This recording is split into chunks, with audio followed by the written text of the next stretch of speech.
अस्सलाम वालेकुम स्टूडेंट्स। आज क्वेश्चन पढ़ रेजिस्टर्स इन पैरेलल। अस पढ़मुत स्कूल रेजिस्टर्स इन सीरीज तथ मज रिलेशन कजे सो कजे R is equal to R1 plus R2 plus R3 यानी कि हसा इक्विवेलेंट रेजिस्टेंस यह बराबर सम ऑफ इंडिविजुअल रेजिस्टेंसेस यम सीरीज मज लाजे। वनकन पढ़न ये पैरेलल रेजिस्टर्स इन पैरेलल। दपान रेजिस्टर्स इन पैरेलल्स मज क्या अत मज one end of each resistor प्रेथ कुन रेजिस्टर सह कनेक्ट अकिस पॉइंटस पे बेसा other end and the other is connected to the another point ब्या एंड यह कनेक्ट बेकिस पॉइंटस पे पोटेंशियल डिफरेंस यह V यह same across each resistor in त्रेशवनी रेजिस्टर पोटेंशियल डिफरेंस सह सेम V यानी कि V तो पाई let R1 R2 R3 is equal to 3 resistors यम हसा 3 resistors connected in parallel यानी कि R1 R2 R3 हसा 3 resistors connected in parallel। यह V potential difference potential difference across the points A and B V potential difference across the points A and B and I is total current I hasa total current I total current flowing between the points A and B yes हसा I total current yes हसा flow from point A and B मगर yes हसा I1 I2 I3 यम हसा currents मगर यम Kapoor run गसन यम हसा flow गसन through R1 R2 R3 total current I मगर रजिस्टर R1 किन पकन करंट I1 रजिस्टर R2 किन करंट पकन I2 रजिस्टर R3 किन करंट पकन I3 clear it is clear that total current I is equal to I1 plus I2 plus I3 I हसा बराबर I1 plus I2 plus I3 total current बराबर current flowing through resistor R1 current flowing through resistor R2 current flowing through resistor R3 ये गई equation number first.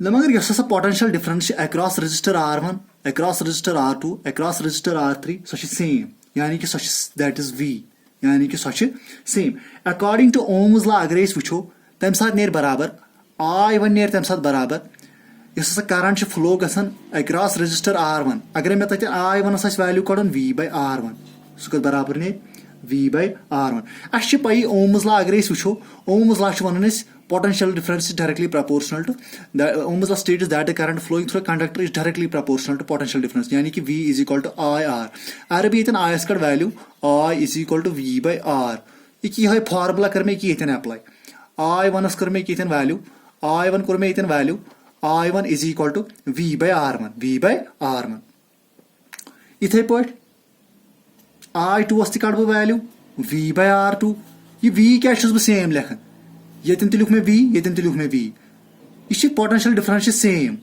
I3 is equal to V by R3 यानी कि I1 कोड में value V by R1 I2 कोड में value V by R2 I3 कोड में वैल्यू V by R3 यानी कि करंट I1 हसा पकान रेजिस्टर R मगर तपर पोटेंशियल डिफरेंस V I2 हसा करंट R2 मज पकान R2 रेजिस्टर कि मगर तपर हसा potential difference V by R2 I3 current गसन फ्लो अक्रॉस रेजिस्टर R3 मगर तपर पोटेंशियल डिफरेंस V यानी कि त्रेशवनी resistor potential difference same this equation number second I is equal to I1 plus I2 plus I3 this is equation first according to Ohm's law I1 is equal to V by R1 अरे current value code across resistor R1 sir में बराबर V by R1 I2 नेर में value बराबर V by R2 I3 नेर में value बराबर V by R3 I1 is equal to V by R1 I2 is equal to V by R2 I3 is equal to V by R3 this is equation second this is equation because suppose let RP हसा equivalent resistance यानी कि RP total resistance late RP B equivalent resistance यह हसा equivalent resistance दपान युथी हसा यह resistance गई connect between points A and B between points A and B बे हसा potential difference V let RP be equivalent resistance, let RP be equivalent resistance. Tell hasa, dapan yuthi hasa yes resistance connect guys between A and B. Dapan at hasa is potential and a potential difference V. Because a potential difference is V across its ends. Tell dapan apar hasa paku current I. It allows a current I. Apar kasa current still pakan I. Total current I. Clearly, they think clearly, they think a value near till barabar. Clearly, total current I.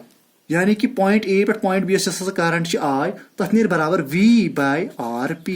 V by RP.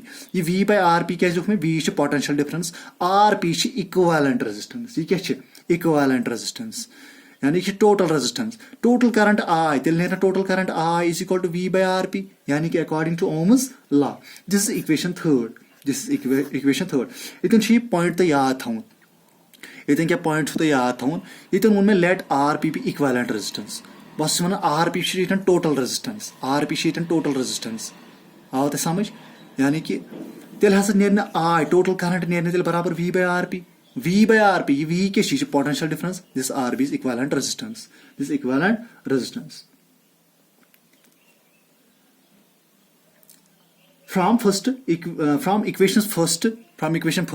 From equation second and third, यमो त्रेयो relation तल के तरह फिक्र.